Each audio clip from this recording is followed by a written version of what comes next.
Assalamualaikum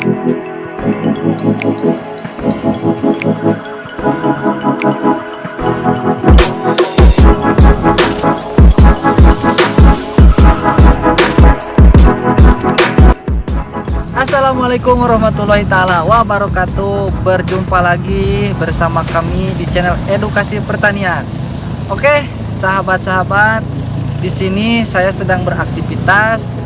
Namun sebelum saya jelaskan aktivitas apa yang sedang saya lakukan, jangan lupa dukung channel baru kami ini dengan cara like, komen, dan subscribe.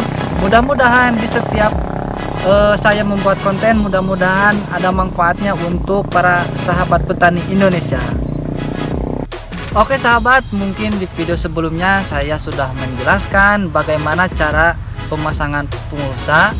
Kemudian setelah pemasangan, di sini bisa saksikan sahabat, saya sudah beres melakukan penutupan. Kemudian langkah selanjutnya lagi kita melakukan pelubangan, bisa saksikan di sini.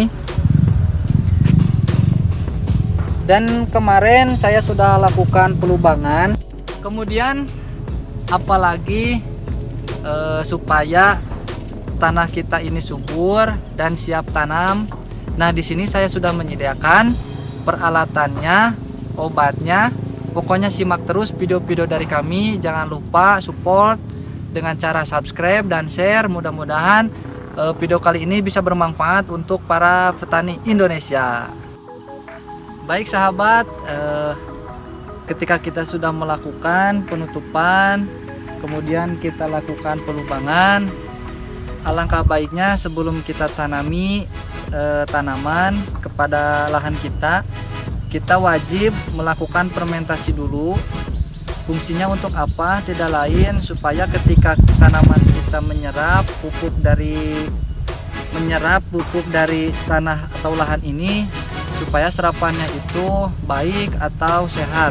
Oke, di sini saya sudah mempersiapkan apa saja obat-obat yang saya ingin tunjukkan kepada sahabat-sahabat melakukan fermentasi sebelum kita tanami tanaman kepada lahan kita.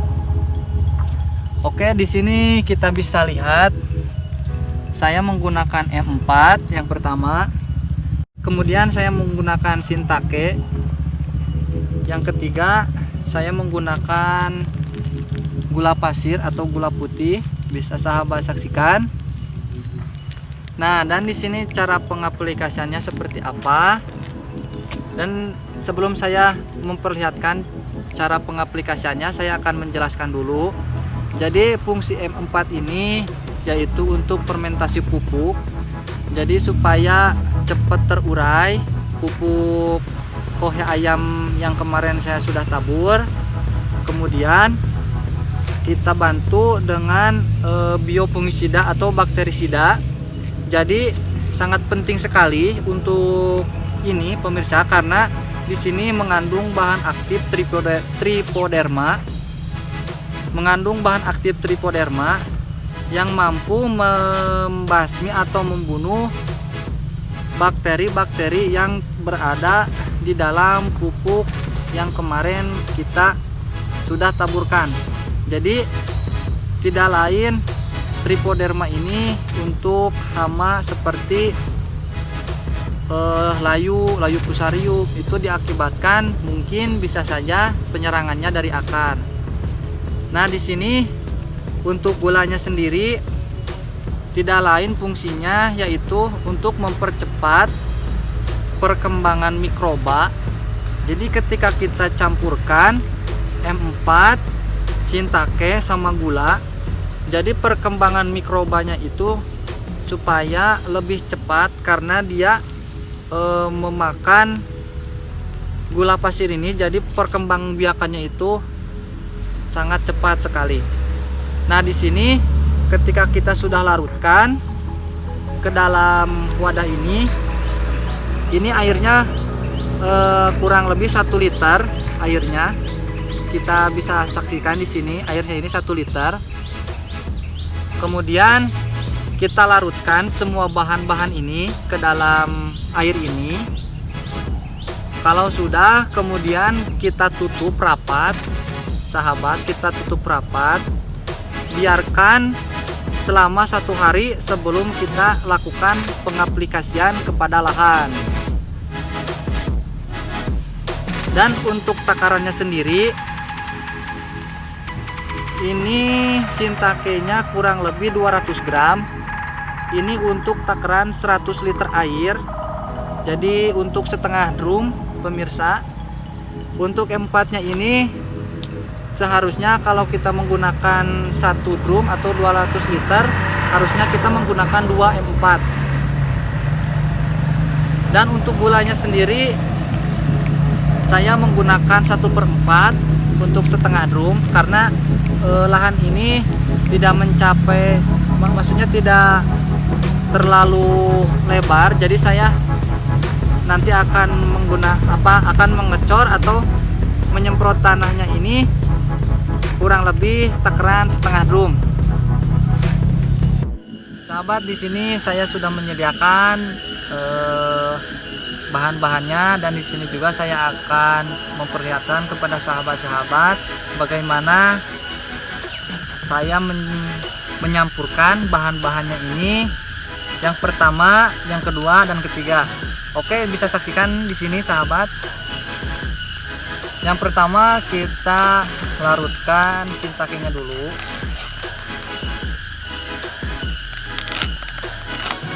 Kenapa kita larutkan Shiitake-nya dulu? Karena Shiitake ini dia berbentuk seperti tepung, kecoklat-coklatan sahabat. Namun dia harus kita simpen dulu atau kita rendam dulu di air. Tujuannya supaya Shiitake-nya ini terlarut.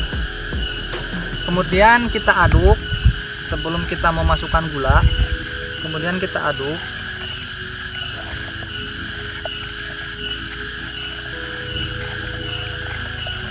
Kemudian ketika kita sudah melakukan pengadukan, kita tambahkan lagi gula pasir. Jadi gula pasir ini tidak lain untuk makanan mikroba yang terkandung pada Shiitake tersebut. Jadi supaya mikrobanya itu cepat berkembang sahabat, kita lakukan pemasukan gula pasir. Pemasukan gula pasir kita kasih semuanya.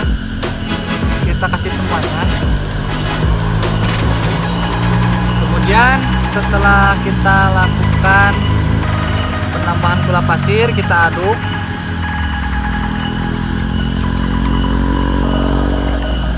Kemudian tahap selanjutnya kita melakukan penyampuran dengan M4. Bisa sahabat saksikan di sini kita melakukan penambahan M4. Jadi M4 ini bisa memfermentasi pupuk, jadi supaya cepat terurai. Bisa sahabat saksikan di sini saya akan menyampurkan. Kemudian kita aduk rata supaya tercampur baik Shiitake, gula sama M4 nya ini, supaya tercampur rata. Bisa sahabat saksikan. Nah, bisa sahabat saksikan. Jadi hasilnya itu seperti ini, kurang lebih seperti ini. Bisa sahabat saksikan. Kelihatannya sangat enak sekali sahabat. Namun sayangnya ini khusus tanah, bukan buat kita makan sahabat. Nah, setelah kita lakukan pengaplikasiannya atau penyampurannya ini, kemudian kita akan lakukan penutupan. Kita lakukan penutupan menggunakan plastik. Kemudian kita tutup rapat supaya tidak ada udara yang masuk. Kemudian kita simpan selama 1 hari sahabat. Jadi kenapa kita harus menyimpan ini 1 hari? Jadi supaya mikrobanya itu dia sudah berkembang. Kemudian setelah kita simpen atau setelah kita simpan 1 hari, kemudian obat ini siap untuk diaplikasikan kepada lahan atau kepada tanah kita sahabat. Nah, di sini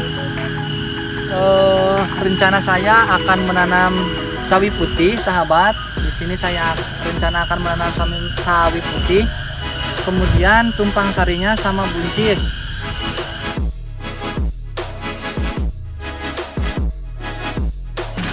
Untuk tahap selanjutnya, setelah kita melakukan penyimpanan 1 hari, kemudian bagaimana caranya pengaplikasian yang baik atau yang benar ke lahan kita. Di sini sahabat bisa saksikan kalau kita melakukan dengan pocor, jadi alangkah lebih baiknya kita nanti akan lakukan pembuatan seperti lubang di tengah, kemudian kita masukkan campuran yang tadi, yaitu sekitar 100 mili per lubang sahabat. Jadi kita masukkan ke sini 100 mili per lubang. Kemudian kalau kita ingin melakukan dengan disemprot bisa saja, namun alangkah bagusnya kita lakukan dengan cor, karena pada dasarnya ketika kita melakukan dengan penyemprotan mungkin hanya sedikit cairan yang masuk pada lubang tersebut sahabat.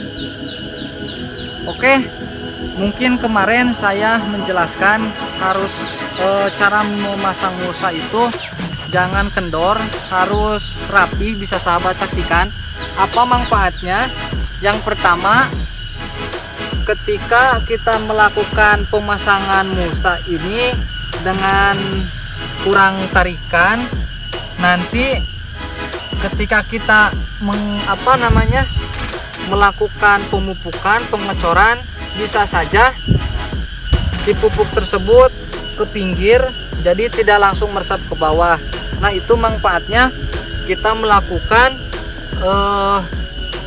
penarikan mulsa supaya pengaplikasian pupuk maupun dicor, jadi yang masuk itu langsung terserap ke bawah, tidak melember ke pinggir sahabat. Oke sahabat, mungkin sahabat pengen tahu pembibitan apa yang akan saya tanam di sini, dan di sini saya akan melihatkan. Untuk video kemarin mohon maaf jika banyak kesalahan. Dan di sini kita bisa saksikan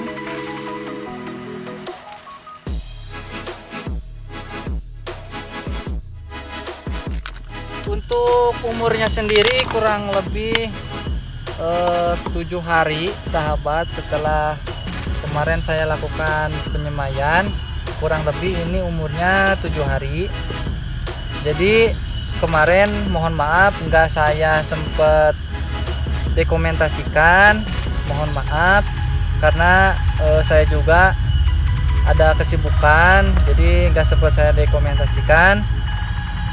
Jadi ketika kita sudah melakukan penyemaian, kemudian kita pindahkan supaya tidak terlalu rapat untuk tanaman sawinya ini.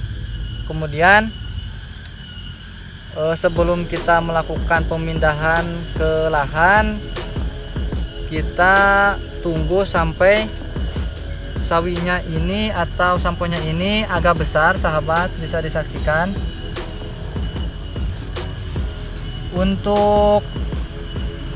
Untuk sawinya ini saya menggunakan